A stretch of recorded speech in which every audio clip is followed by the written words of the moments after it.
Bagaimana kabarnya? Siap, Pak. Tadi udah sarapan?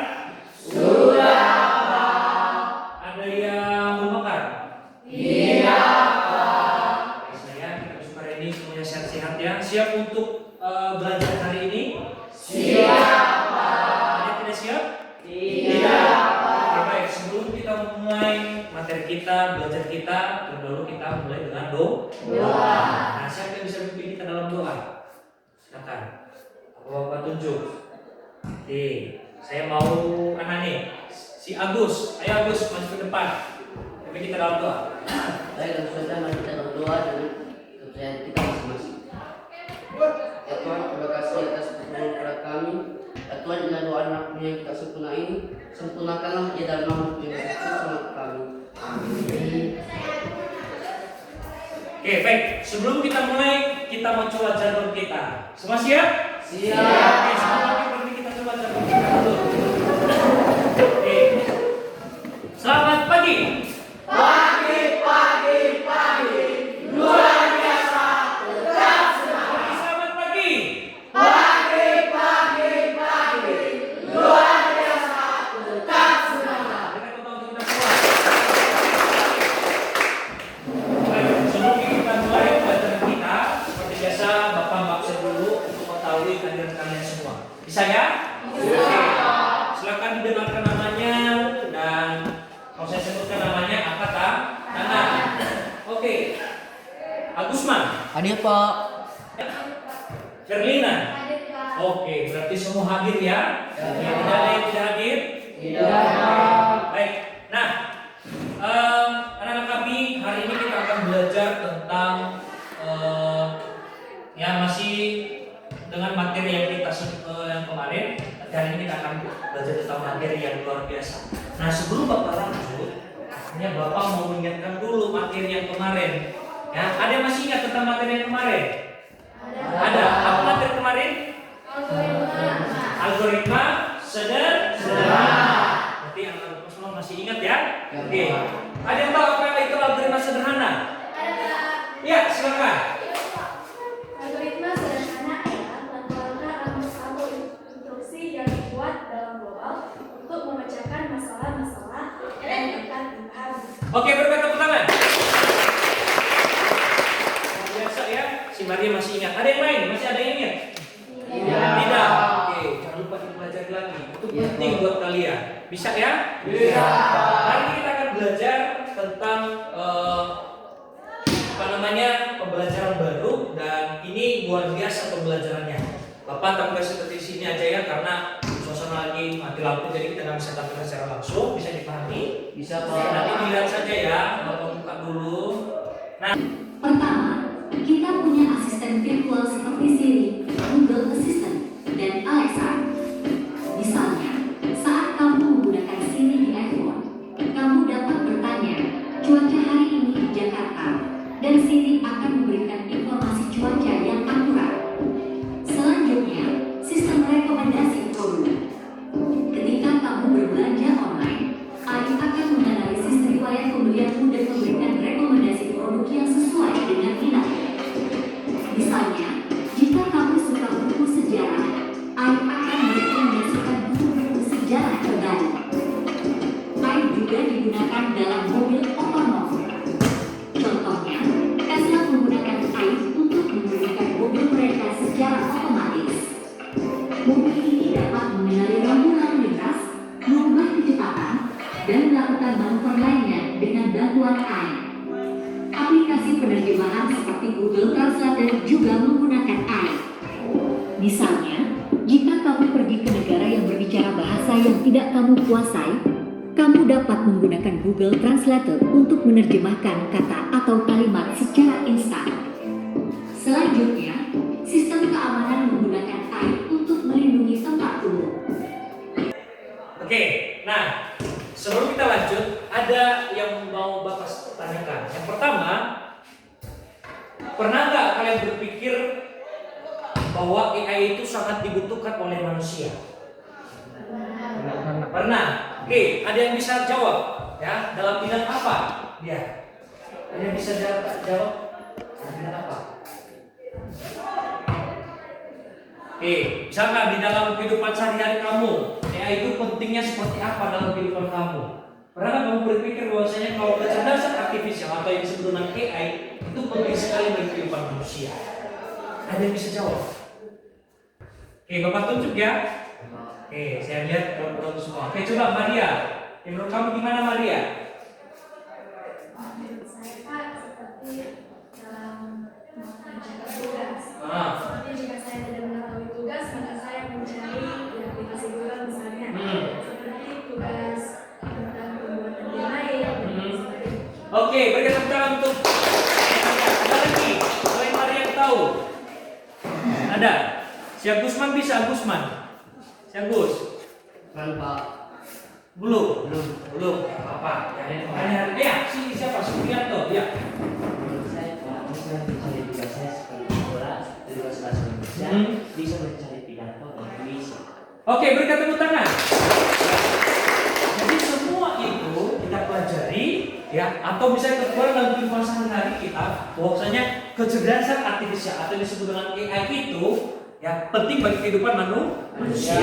Yang misalkan dalam bidang pendidikan seperti kita, ya kita belajar bagaimana caranya mencari tugas, misalnya menggunakan aplikasi lain yang biasanya selalu barang-barang yang menggunakan chat GPT, cari tugas, ya cari referensi tugas. Misalkan mengerjakan tugas matematika dalam bidang pecahan misalkan, kamu tidak mengerti, maka kita menggunakan AI untuk memberikan referensi. Nah sebelumnya itu kita akan belajar lagi, ya. Yuk ikuti video di depan. Naikkan tangannya.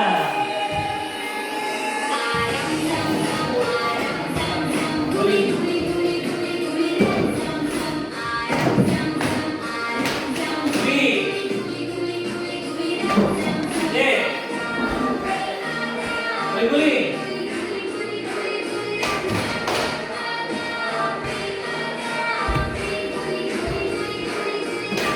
Cepat. Siap. Cepat.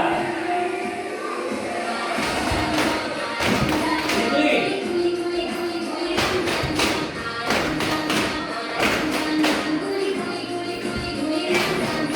Apa itu yang disebut dengan kecerdasan artifisial? Nah, ini dia yang Bapak maksud tadi, yaitu tentang kecerdasan artifisial. Oke, yang pertama kita masuk ke tujuan pembelajaran dulu. Apa sih tujuan pembelajaran tentang artifisial ini? Nah, tujuannya di sini yang mampu mengenali dan menerapkan perangkat kecerdasan artifisial pada area pemanfaatan secara umum dan khusus. Yang artinya di sini kita dapat mempelajari, kita dapat memahami apa sih itu kecerdasan artifisial dan apa penggunaannya, baik dia dalam bidang umum maupun juga dalam bidang khusus. Oke, slide berikutnya. Apa itu coding? Nah, ini berkaitan semua ini. Mereka dalam suatu jenis coding dan kata ini kecerdasan artifisial. Yang pertama, coding adalah proses menulis instruksi untuk komputer. Ini digunakan dalam berbagai bidang seperti pengembangan aplikasi, permainan dan analisis dan data. Nah, ini coding ini adalah bahasa komputer, ya, atau bisa dikatakan suatu pemrograman yang memang di dalam komputer itu, ya, yang punya tujuan itu sebagai pengembangan suatu aplikasi, yang kemudian permainan dan juga analisis dari data. Nah, lanjut. Oke, apa itu kecerdasan artifisial atau yang disebut dengan AI? Nah, kita lihat bersama, yaitu teknologi yang memungkinkan mesin untuk berpikir dan belajar seperti manusia, memecahkan masalah dan juga meningkatkan efisiensi. Pentingnya coding. Yang pertama, coding adalah keterampilan teknis yang esensial dalam dunia digital. Dengan pelajaran coding, siswa dapat mengembangkan kemampuan memecahkan masalah dan mendorong inovasi dalam berbagai bidang. Kemudian, keterampilan coding membuka peluang baru dan membekali siswa untuk menghadapi tantangan di masa depan dan dengan percaya diri. Mengingat perkembangan teknologi saat ini, bahkan sekarang aja kita membuat segala sesuatu aja harus menggunakan AI. Apa salah satunya yang biasa kalian menggunakan aplikasi capture. Ya biasanya dulu orang kalau misalnya edit video itu harus potong-potong dulu, ya efeknya dulu, cari dulu efeknya, buat dulu efeknya. Nah sekarang di capture nggak ada masalah cari efek dulu, efeknya sudah ada, tinggal kamu nggak gabung dan lain sebagainya. Oke. Nah, di sini ada berbagai macam pengenalan tentang search engines. Ya, search engines ini merupakan aplikasi yang biasanya harus kita gunakan. Ya. Aplikasi yang biasa kita gunakan untuk menjawab solusi-solusi dalam berbagai mata pelajaran. Ya, karena itu bisa kita pahami, maka kita akan membuat tugas kelompok. Nah, untuk tugas kelompok, saya rasa kita menggunakan kelompok yang kemarin saja ya. Oke, nah langsung boleh mengambil tempat langsung batu kursinya. Yuk.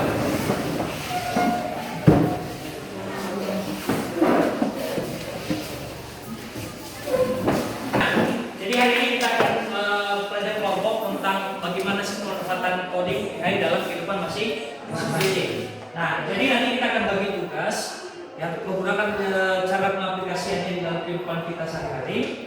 Ada 3 nanti saya kasih, misalkan saya kasih tugas nanti buat pemanfaatan coding AI dalam bidang pendidikan. Nah, nanti kelompok 2 ya pemanfaatan coding AI dalam bidang ekonomi. Yang terakhir nanti kelompok 3 silakan buat pemanfaatan dalam bidang kebudayaan. Oke, bisa? Oke. Nah, di sini ada yang sudah bawa HP yang Bapak pesan kemarin? Mana angkat HP-nya?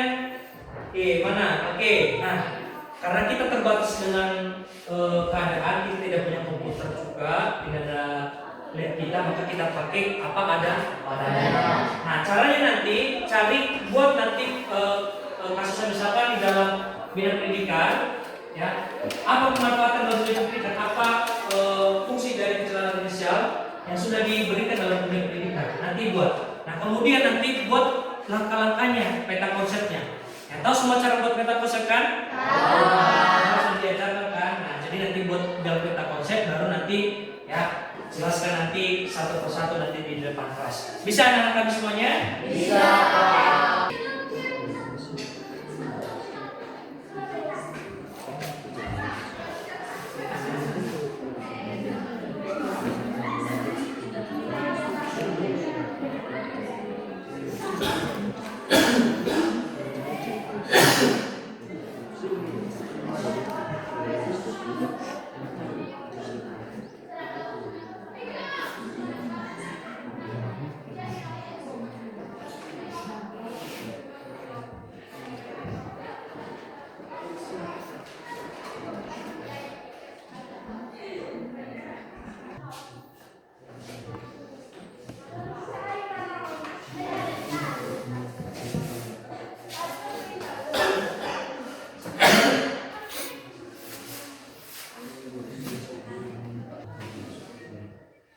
Oke, sudah selesai? Oke, baik. Ya, karena sudah selesai, nanti akan maju satu-satu. Maju satu-satu nanti akan memaparkan hasil dari diskusinya. Oke, sudah dikirim? Sudah. Oke, saya kasih waktu kepada kelompok 1 terdahulu. Silakan paparkan apa yang mendapatkan menggunakan AI, manfaatan coding AI dalam dunia pendidikan. Silakan maju. Tentang kecerdasan memanfaatkan AI dalam pendidikan, yaitu nomor 1 pembelajaran personal, nomor 2 peningkatan pengajaran, nomor 3 aksesibilitas dan efektivitas, nomor 4 ekspresi dan kurikulum. Nomor 1 yaitu pembelajaran personal. Nomor 2, peningkatan pembelajaran. Ada 3 yaitu penilaian otomatis. Manfaatnya menguruskan tugas, menulis atau esai secara otomatis, memberikan umpan balik instan, analisis data siswa, mengidentifikasi pola belajar, kelemahan dan kekuatan siswa untuk membantu guru. Kita kasih kesempatan buat kelompok tampilkan hasil dari diskusinya. Baik, saya akan melanjutkan nomor 3, produksi dan manufaktur. Manfaatnya termasuk robotika. Robot manfaatnya termasuk melakukan tugas berkaitan penjelasan dengan menetapkan dengan prestasi tinggi. 2, pemeliharaan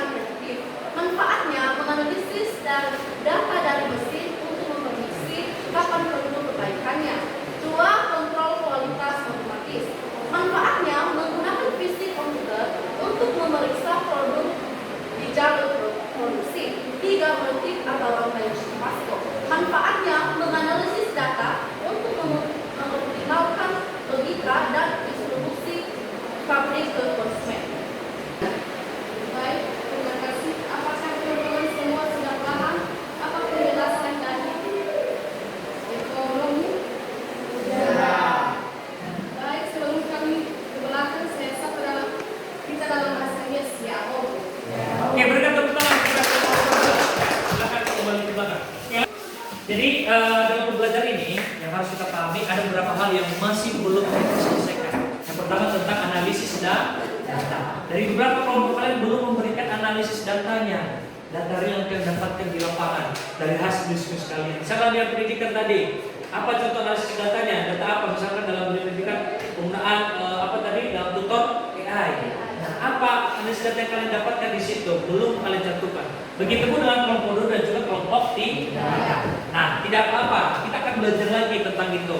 Nah, maka dengan itu anak-anak kami harapannya mudah-mudahan ke depan akan lebih semangat lagi untuk belajar. Nah, baik. Sebelum kita mengakhiri materi kita pada hari ini, saya mau nanya ya buat kalian, apa kesulitan yang kalian alami membacakan ini? Silakan, ada yang bisa? Tidak ada. Semua bisa? Tidak ada yang tidak bisa? Berarti paham semuanya ini ya? Oke, apa yang kalian rasakan setelah belajar tentang kecerdasan artifisial? Ada yang bisa menjawab?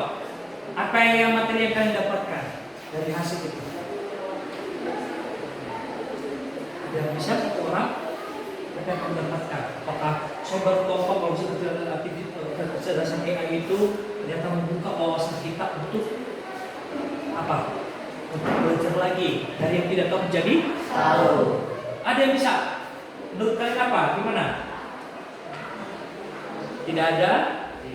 Berarti paham semuanya? Manfaatnya bisa merasakan manfaat dari kecerdasan artifisial? Bisa. Biasa berikan tentang mudah-mudahan ini terus seperti ini supaya anak kami lebih bisa menguasai lagi. Nah, oke. Jadi untuk tugas kita untuk anak kami silakan bikin jurnal. Kalau jurnal nanti dikasih di buku tugasnya, kasih di situ silakan buka buku tugasnya semua.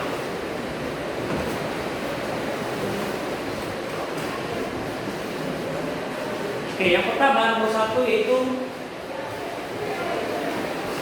tuliskan kendala yang kamu alami.